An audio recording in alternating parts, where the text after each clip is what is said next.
Hi everyone, it's your boy Robert here, and today I'm going to give you a tour of this really cool wetland park in Changsha, China. The name of the park is Yanghu National Wetland Park, and it's located in the western part of Changsha, the capital city of the Hunan province.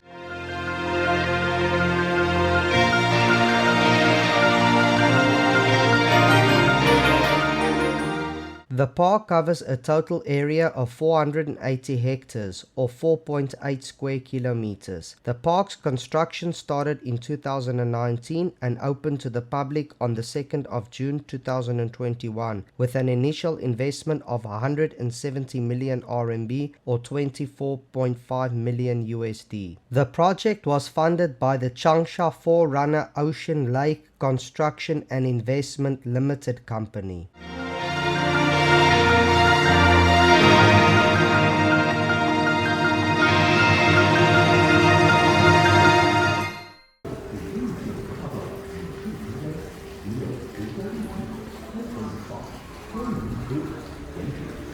The park expected to receive 4 million visitors a year when it opened, which is over-optimistic if you ask me. However, with entrance being free and the A4 tourist attraction status, it is bound to get busy and is still worth a visit.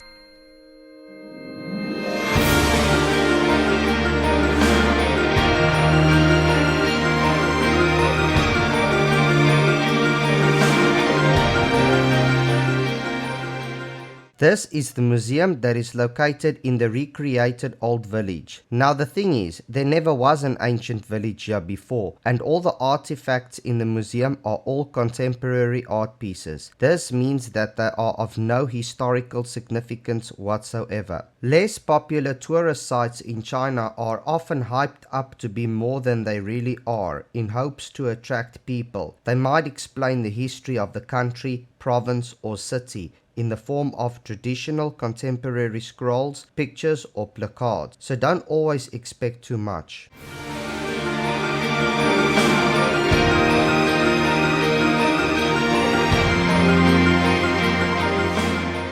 These types of museums usually celebrate figures such as Mao Zedong, Confucius, Xu Yan and so on in an indoctrinating fashion, the aim being to conjure a sense of national pride.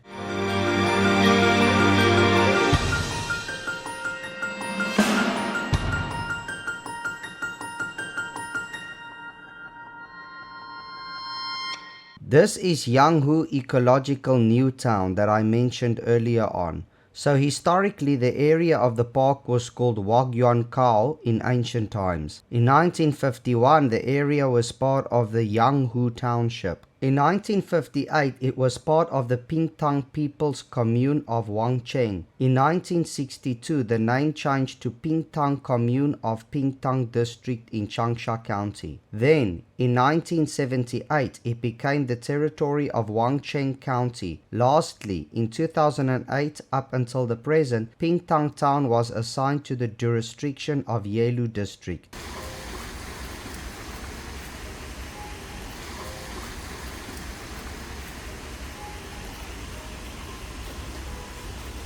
What really makes Yanghu New Town interesting is that it offers shops that are not typical to your average tourist site, such as this handcraft leather shop. I was surprised to see how hip this shop was. It has unique trinkets for decorations such as old sewing machines, old diving helmets, phones and so on. They have a lot of handmade leather handbags for sale that range from just 300 RMB or 40 USD to 1,500 RMB or 200 USD. They have handmade leather belts, animal hides, leather purses, leather chairs and leather keyrings for sale. Unfortunately, no leather jackets. Yanghu New Town also has a KFC and a Pizza Hut, although the Pizza Hut was closed when I was there. The place has a modern milk tea shop along with clothes shops, restaurants, ice cream parlors and much more.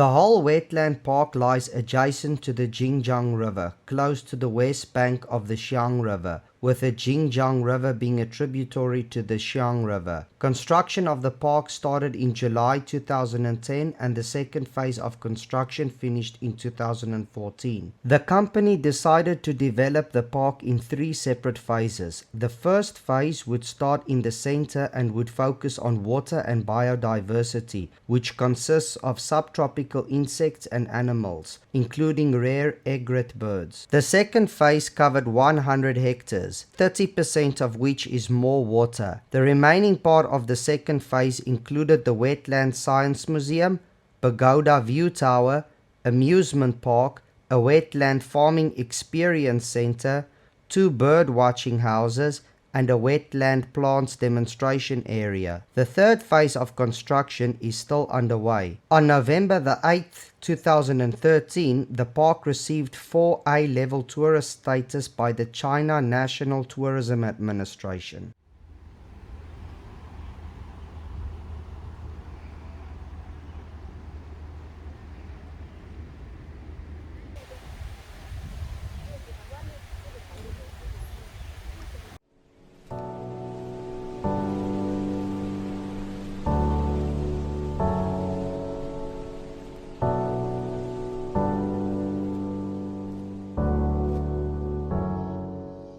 One of the most famous landmarks of Yanghu Ecological Park is the Pagoda viewing tower. Pictures of it is all over the internet and you can spot it from just about anywhere around the park. The tower is about 8 stories tall and is built in an ancient Chinese architecture style using modern construction techniques.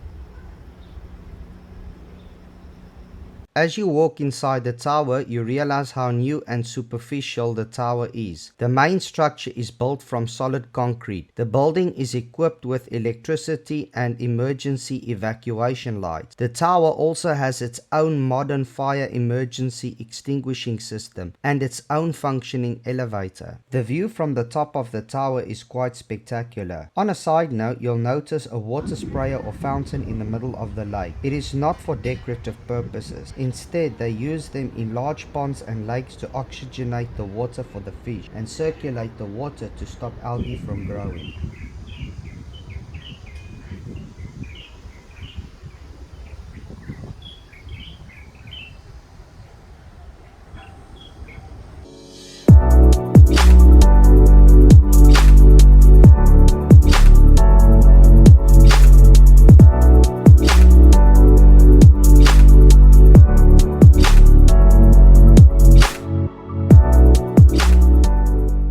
This interesting building you see before you is the Yanghu Wetland Science Museum. The concept visuals and floor plans were designed by HiFi and Electronics Company Limited in collaboration with IN, an interpretive design and consultancy firm based in the UK and China. According to IN, Yanghu Wetland is the largest wetland park in central China. Furthermore, they are responsible for the exhibitions regarding the green technologies that were deployed to clean up the city's wastewater around the area. IN also wrote on their website that the wildlife was reintroduced, indicating that there was a wetland here before. This information concurs with that given by my wife's friend, with who we were visiting the park with on that particular day. I recall when the 3 of us were walking along one of the park's many avenues, my wife's friend mentioned the fact that at one stage before the rejuvenation of the wetland, that sewage from the city made its way to the area, polluting the water, soil and killing off the fauna and flora.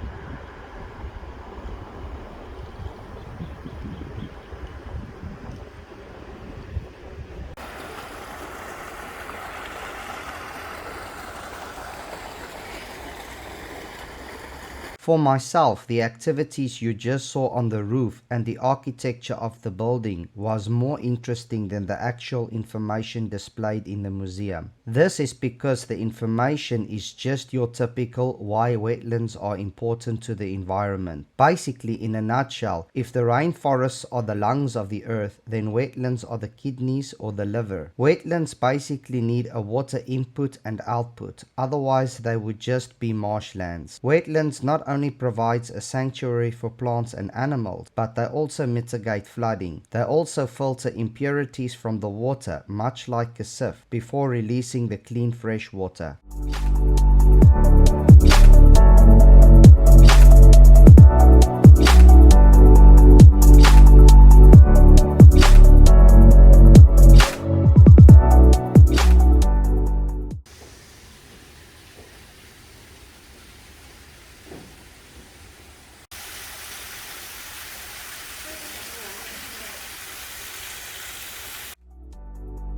If you ever find yourself in Changsha, don't hesitate to visit Yanghu Wetland Park. From myself, that's all. I hope you enjoyed the video. Thanks for watching.